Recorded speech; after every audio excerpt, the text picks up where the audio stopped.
Welcome back, I'm Captain Xavier, and today I'm going to be covering the evolution of magazines in our hobby in greater depth. I briefly cover this in the addendum to my Medium DMR series, but I got a couple of things wrong and there was some stuff that was left out, so I decided to do a full video to correct the errors and to fill in the gaps. I will be starting with the N-Strike box magazine. Now, there were examples of box magazines before this, but they didn't end up becoming the industry standard, so I'm not going to go into any great depth. We're going to start with the N-Strike box magazine, which came out in 2006 with the Nerf N-Strike Longshot, which really heralded the birth of the magazine-fed era. And eventually, all the different manufacturers would adopt that geometry as the standard.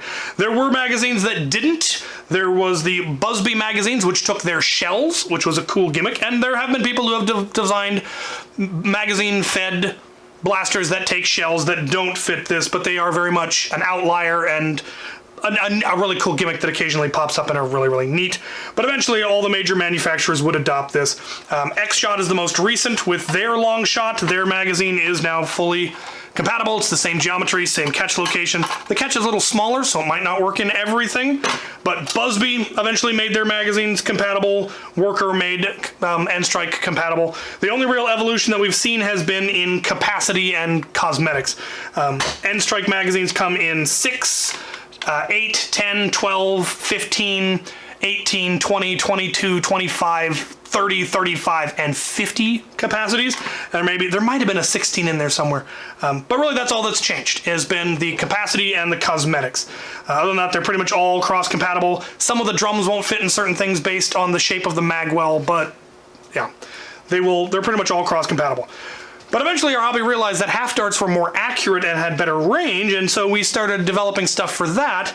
And early on, people would cut up these magazines to make them take half darts and cut their blasters to take them, and it was a lot of work, but it was fun. But then Worker took pity on us and gave us N-Strike compatible half dart magazines. So these will fit in any N-Strike blaster. And if it can chamber a half dart, these will work in there. And it just has half dart followers in there. And again, the difference was cosmetics and capacity. They came in a variety of capacities.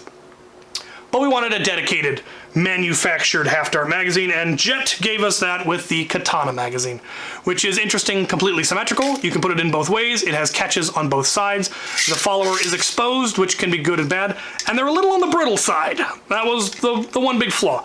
But that is what we had to work with. And they did come with adapters that would make them N-Strike compatible. So you could use them in your Caliburns and your long shots, and anything that you had made that could chamber a half dart could use Katana mags.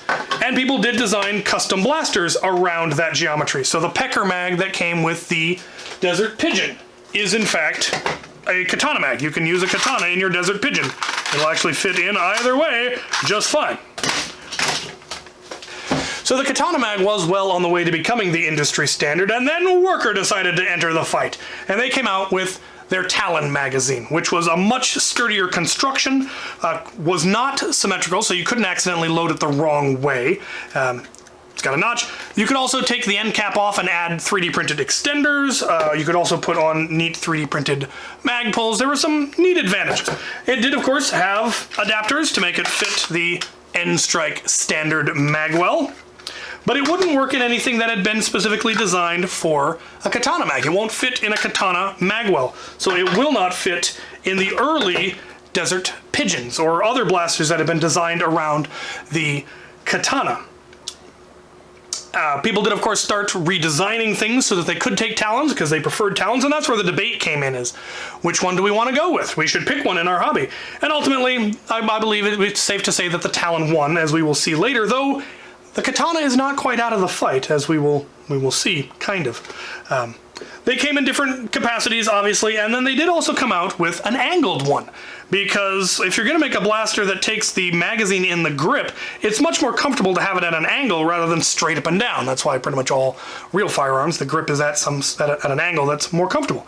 So they came with different sizes of angled ones. Now these ones, interestingly, are completely symmetrical. So they will in fact go in either way, whereas straight Talons can only go in the one way. They will not fit the other way. They are not the same front and back. These ones are, and I assume that is so you can put them in something where they either are feeding this way or feeding this way.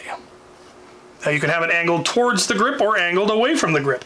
They do have an adapter that will make it take standard and strike geometry, but again, you could hypothetically make one that would fit either way. This one won't because the catch is on this side, but if you made one that had a catch on either side, you could make it feed either direction, and as long as the blaster could feed that, it would be just fine. So, angled ones.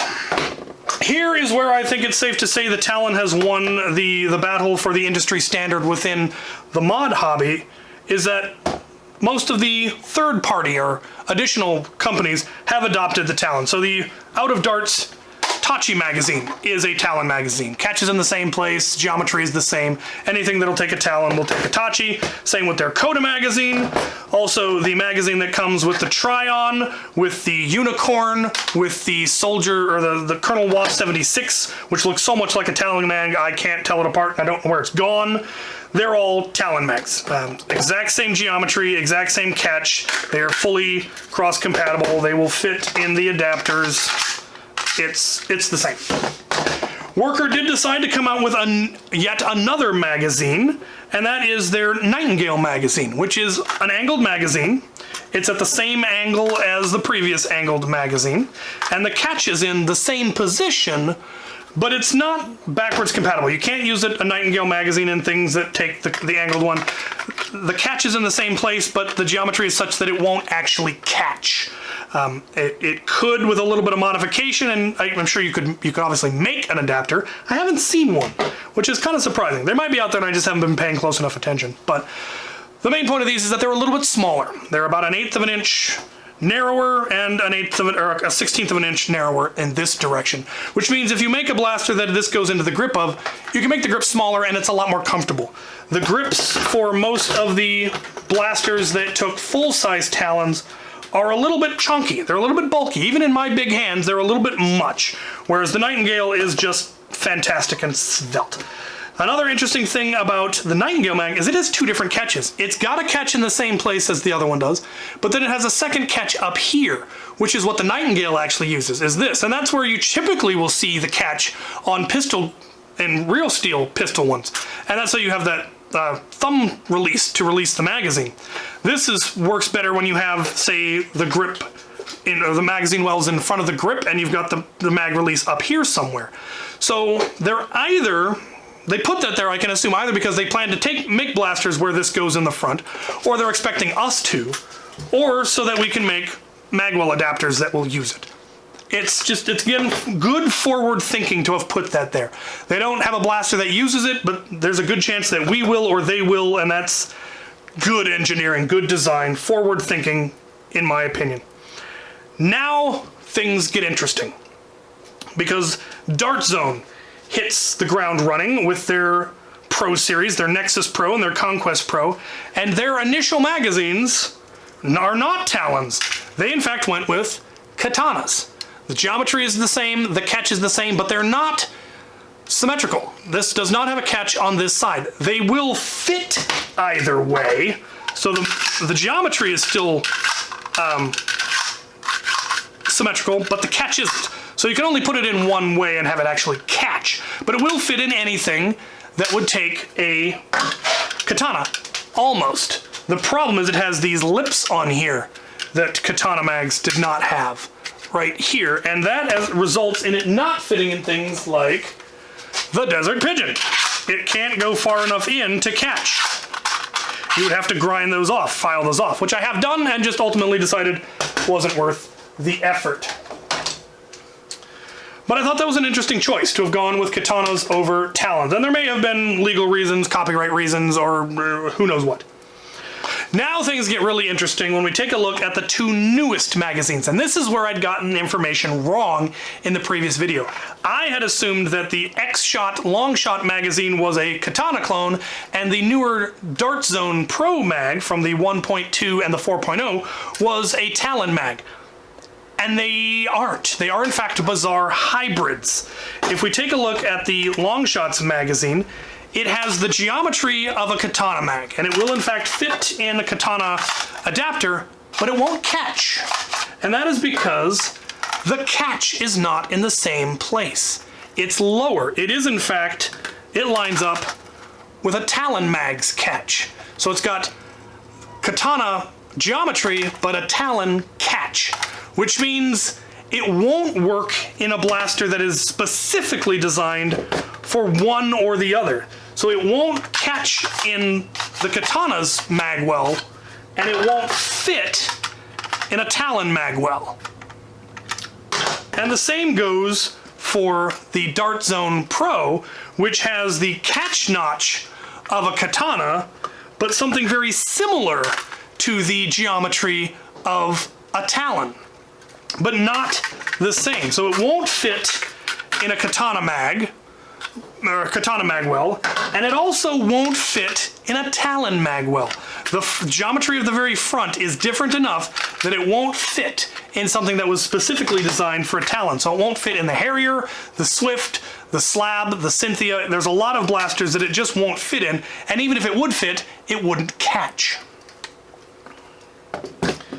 Now, fortunately, they have come out with a universal magazine well, which will fit anything, which is kind of impressive, because it has both catches and the geometries of both will fit. So it will fit a Katana mag, it will fit a Talon mag, it won't fit the angled ones, of course, but it will fit a Tachi, and it will fit the new X-Shot, and it will fit the new Dart Zone Pro. So as long as you have this, and your blaster has a standard N-Strike full-size magwell, you can use any of the straight magazines, not the angled ones, of course. And some of the newer blasters, like the Mark IV and the Tryon, has both catches and both geometries, so it will take both. And that's why I didn't realize that they weren't the same, because they would fit in so many things that have the newer compatibility. Talon mags will fit in anything that this will fit in, but this won't go backwards. So where I thought they had done a really smart and forward-thinking thing and made their new blasters compatible with previous stuff, they hadn't. And, well, that's just tragic. But that's what adapters are for. And more universal magwells. So, yeah, it's kind of interesting to see how things are going, and I'm really curious to see where they're going to go in the future. I assume, my guess is the reason these are different was to avoid copyright. That little bit of difference in the notch made enough of a difference. The fact that it isn't backwards compatible means they're not afoul of whatever. I could be entirely wrong. They might have just goofed. I don't know. The fact that they came out with magwells and mag adapters that work with everything suggests to me they knew exactly what they were doing. They had to do this for reasons, but then they were able to do this, and so that's how they did it. Again, could be wrong, but that's my theory. So there you have it. There's my talk on the evolution of magazines. Let me know if I got anything else wrong, or if I'm missing something you feel is vital and integral to the whole thing. Thank you for watching.